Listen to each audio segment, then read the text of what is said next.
पाजी मैंने आगे एक गलती पकड़ी है। मेरी? हाँ जी। वो कौन सी बेटा? आपने फजर के टाइम चाय पी थी, चाय पी रहे थे आप तो। जब अजान हो रही थी फजर की। हाँ जी। बेटा ये जो ना अच्छी बात है, और ये कुछ लोग इस पे बहुत ज़्यादा सख्ती भी करते हैं कि जी जब सहरी का वक्त ख़त्म हो गया तो उसके बाद जनाब जी खा पी नहीं सकते। ये जेन्युइन बात है, नहीं खा पी सकते, मगर तिरमिज़ी की हदीस मुबारक है कि अगर आपके बर्तन सहरी से पहले 2-3 मिनट पड़े, आपने बर्तन में कुछ डाला है, खा रहे हैं और सहरी का टाइम ख़त्म हो गया, तो उस बर्तन को आप खाली कर सकते हो भला से अजान मुकम्मल भी हो जाए। ठीक है, तो चूँकि आपको पता था आधा कप था चाय का, तो चाय मैं पी रहा था तो सहरी का टाइम ख़त्म हो गया, तो वो फिर जल्दी जल्दी मैंने चाय ख़त्म कर। नहमदुहु व नुसल्ली अला रसूलिहिल करीम अम्मा बाद। आज एक अहम मसला की वजाहत के लिए आपके सामने हाजिर हैं। ऐसा होता रहता है हमारे यहाँ बिलखुसूस पाकिस्तान में कि जब भी कोई इस्लामी इवेंट आता है तो बहुत से लोग उसमें शुक्क व शुबहात पैदा करने के लिए मुख्तलिफ़ तरह की अपनी तरफ से कुछ अहादीस की और कुरान मुक़द्दस की आयात की तशरीहात पेश करते हैं जो पूरी उम्मत के अकायद के ख़िलाफ़ होते हैं। माह रमज़ान के अय्याम चल रहे हैं तो ऐसा ही एक समझ लें कि शोशा बाज़ बदअक़ीदा और बद मज़हब और गुमराह लोगों की तरफ से छोड़ा गया है। उनका कहना यह है कि जब सहरी की अज़ान, सहरी के बाद फजर के लिए अज़ान शुरू हो जाए लेकिन आपके बर्तन में कुछ है, खाना है और आप खा रहे हैं, तो आप उसको बर्तन को खाली कर सकते हैं।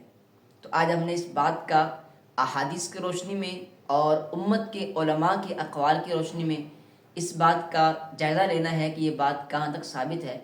सबसे पहली बात यह है कि जो लोग ये कहते हैं कि तिरमिज़ी के अंदर हदीस है, तो तिरमिज़ी में ऐसी कोई हदीस नहीं है, अबू दाऊद शरीफ के अंदर हदीस है।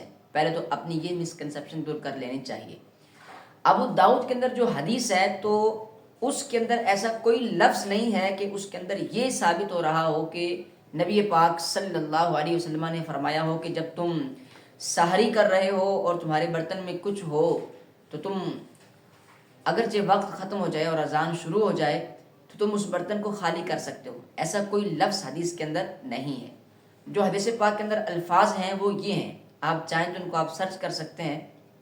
नबी पाक सल्लल्लाहु तआला अलैहि वसल्लम फरमाते हैं, इज़ा समिअ अहदुकुम अन्निदा, जब तुम में से कोई निदा सुने, बस इतने लफ्ज़ हैं, ना सहरी का लफ्ज़ है ना अजान का लफ्ज़ है, निदा का लफ्ज़ है। जब तुम में से कोई निदा सुने, वल इनाउ अला यदिही, और बर्तन उसके हाथ में है, तो फला यदअहु हत्ता यक़दी हाजतहु, तो वो उसको बर्तन को ना रखे जब तक कि अपनी हालत उससे पूरी ना कर ले, यानी कि खा सकता है।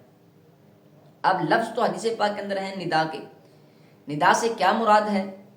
अब ये इन्होंने अपनी तरफ से एक मन घड़त तशरीह जो पूरी उम्मत में आज तक किसी ने नहीं की, और वो ये कर दी कि इससे मुराद ये है कि जब सहरी का वक्त ख़त्म होकर अजान शुरू हो जाए तो तुम फिर भी खा सकते हो। ऐसा कुछ नहीं। निदा के यहाँ उलमाए किराम ने 2-3 माना जिक्र किए हैं जो अहादीस की रोशनी के अंदर हैं, जिससे सारी अहादीस कुरान मुक़द्दस की आयात वो एक मकाम पर मुत्तफ़िक हो जाती हैं और एक लड़ी के अंदर हमें वाज़ेह तौर पर परोई हुई मुत्तफ़िका तौर पर नज़र आती हैं। ये मतलब ऐसी तशरीह नहीं होनी चाहिए कि आप एक रिवायत की ऐसी तशरीह कर रहे हैं कि जो पूरी दीगर रिवायात के ख़िलाफ़ है या पूरी उम्मत के मसले के ख़िलाफ़ है। पूरी उम्मत मतलब गुमराही पर है और आप इसे जो साबित करना चाह रहे हैं वो ठीक है। तो पहला माना जो इसका है, जब तुम में से कोई निदा सुने, निदा से क्या मुराद है? तो बहुत से उलमाए किराम ने अहादीस की रोशनी में इस बात को साबित किया कि यहाँ निदा से मुराद है मगरिब की इकामत। और सही इब्ने हिब्बान के अंदर रिवायत मौजूद है कि नबी पाक अलैहि सलाम फरमाते हैं, जब तुम में से किसी का रोज़ा हो और मगरिब की इकामत शुरू हो जाए और वो खाना खा रहा हो, तो नबी पाक अलैहि सलाम फरमाते हैं कि वो खाना खाकर फिर नमाज में शामिल हो। उसको ये लाजमी नहीं है कि वो खाने को छोड़कर नमाज के लिए आ जाए। तो ये मतलब है। और हज़रत अब्दुल्ला बिन उमर रज़ी अल्लाह ताला अन्हु, आपका भी ये अमल था कि आप इफ्तार में जब खाना खा रहे होते थे और इकामत शुरू हो जाया करती थी, तो जनाब अब्दुल्ला बिन उमर रज़ी अल्लाह ताला अन्हु खाना खाते थे इत्मीनान से और फिर जाके नमाज के अंदर शामिल हुआ करते थे। और हम भी यही मसला बयान करते हैं कि अगर आपके सामने खाना है, नफ्स को उसकी ख्वाहिश है और नमाज के लिए पुकारा जा रहा है और आपको मालूम है कि दिल उसमें लगे, जो नमाज के अंदर अगर मैं इसको کھانا نہیں کھاؤں گا تو میرا دل نماز میں بھی کھانے کی طرف متوجہ رہے گا، تو آپ کھانا کھا سکتے ہیں اور نماز آپ اس کو جماعت سے اگر آپ کی رکعت رہ بھی جاتی ہے تو اس میں حرج کی بات نہیں ہے۔ ایک معنی تو اس کا یہ ہے، ندا کا مطلب اقامت ہے۔ دوسرا معنی جو ندا کا ہے وہ اذان کا مطلب ہے، کہ اگر اذان ہو اور تم اس وقت کھا رہے ہو تو اپنی حالت پوری کر لو۔ لیکن اذان سے مراد کون سی اذان ہے؟ حدیث میں تو اس بات کو بیان نہیں کیا گیا، کہیں نہیں نبی پاک علیہ السلام نے فرمایا کہ اس اذان سے مراد فجر کی اذان ہے، تو اس سے مراد مغرب کی اذان بھی تو ہو سکتی ہے، اور اس پر احادیث بھی موجود ہیں کہ نبی پاک صلی اللہ تعالی علیہ وآلہ وسلم نے اس حوالے سے واضح طور پر ارشادات فرمائے ہیں کہ جب اذان ہو اور تم کھانا کھا رہے ہو تو تم اپنی حالت کو پورا کر سکتے ہو۔ اور حضرت جناب عبداللہ بن عباس رضی اللہ تعالی عنہ، تفسیر طبری کے اندر آپ سے روایت موجود ہے، واضح اور صریح اور صحیح روایت۔ آپ فرماتے ہیں کہ اللہ تعالیٰ نے قرآن مقدس میں جو اس مقام پر ارشاد فرمایا ہے، کلوا واشربوا حتی یتبین لکم الخیط الابیض من الخیط الاسود، کہ تم کھاؤ پیو حتیٰ کہ جو سفید ڈورا ہے وہ سیاہ سے ممتاز ہو جائے۔ تو آپ فرماتے ہیں کہ اس آیت کریمہ سے اللہ پاک یہ ہمیں بتانا چاہتا ہے کہ صبح کے وقت تک، یعنی فجر کا وقت شروع ہونے تک کھا سکتے ہو، اور جیسے ہی فجر کا وقت شروع ہو جائے، خواہ اذان ہو یا نہ ہو، تو عورتوں کے ساتھ قربت، کھانا پینا تمہارے لیے حرام کر دیا گیا ہے۔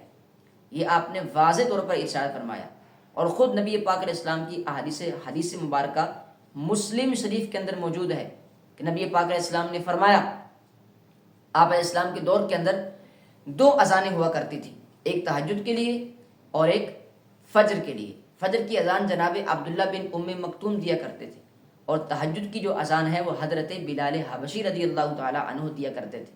نبی پاک علیہ السلام نے دونوں اذانوں کے درمیان فرق بیان کر دیا۔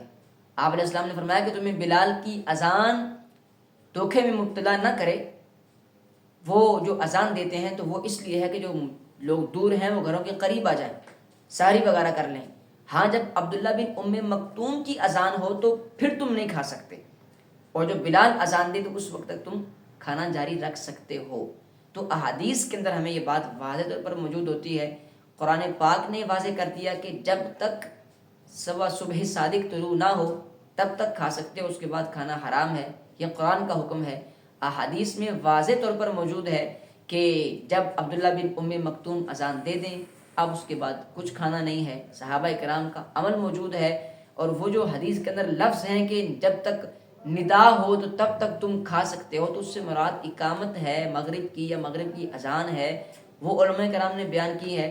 کسی نے بھی آج تک یہ معنی بیان نہیں کیا کہ سحری کے اندر فجر کی اذان شروع ہو جائے اور تمہارے ہاتھ میں برتن ہو۔ پھر آپ اس بات کو بھی محسوس کریں کہ یہ کیسی ان لاجیکلی بات ہے کہ وہ کہتے ہیں کہ جو تمہارے برتن میں ہے تم اس کو کھا سکتے ہو۔ اب ایک بندے نے اپنے سامنے تھال رکھا ہوا ہے جناب، اور بھاری بھرکم بندہ ہے، اور سحری سے 2 منٹ پہلے وہ بیٹھ جائے کھانے کے لیے، اور آپ کے حکم کے مطابق تو وہ برتن خالی کر سکتا ہے، تو پھر تو لوگ سحری 2 منٹ پہلے بیٹھ جایا کریں گے برتن بچھا کر، اور جناب کہاں سے کہاں تک پہنچ جائیں گے۔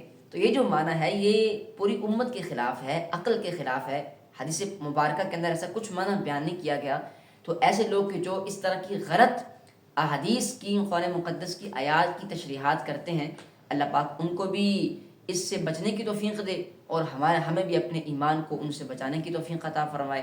آمین بجاہ النبی الامین صلی اللہ علیہ وسلم۔